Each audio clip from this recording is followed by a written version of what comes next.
Vishnu ശാലിനിയുടെ latest പ്രൊമോയിൽ പപ്പിമോളെ വീട്ടിലേക്ക് കൊണ്ടുവന്നിട്ട് സത്യഭാമ വീണ്ടും അങ്ങ് വഴക്ക് പറയുകയാണ്. പോലീസ് സ്റ്റേഷനിലേക്ക് പോയതിനും പരാതി പറഞ്ഞതിനുമൊക്കെ.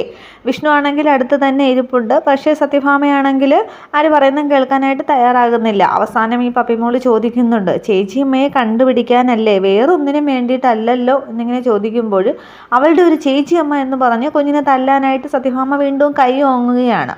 ഇതേസമയം ശാരദാമ്മയുടെ വീട്ടിൽ, കുടുംബശ്രീ വീട്ടിൽ ശാലിനിയാണ് ശാരദാമ്മയെ അങ്ങ് കുറ്റക്കാരിയാക്കുന്നത്.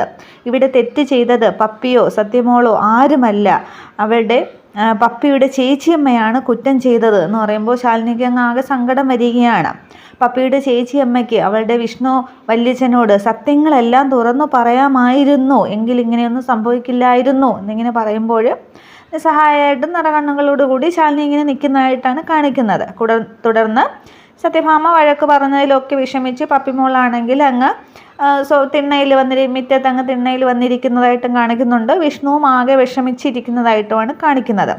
ഇത്രയുമാണ് പുതിയ പ്രൊമോ. ഇനി അടുത്ത വരുന്ന എപ്പിസോഡുകളിൽ പപ്പിയും സത്യയും കൂടി വീണ്ടും വേറെ ഒരു പ്ലാനൊക്കെ ചെയ്യും. അവർ സ്കൂളിലേക്ക് വന്ന വഴി പോയിട്ട് സ്കൂളിൽ പോകാതെ വേറെ എവിടെയോ ബസ് കയറി പോകുന്ന അങ്ങനെയുള്ള സംഭവങ്ങളൊക്കെ ഉണ്ട് ഇനി വരാൻ പോകുന്നത്.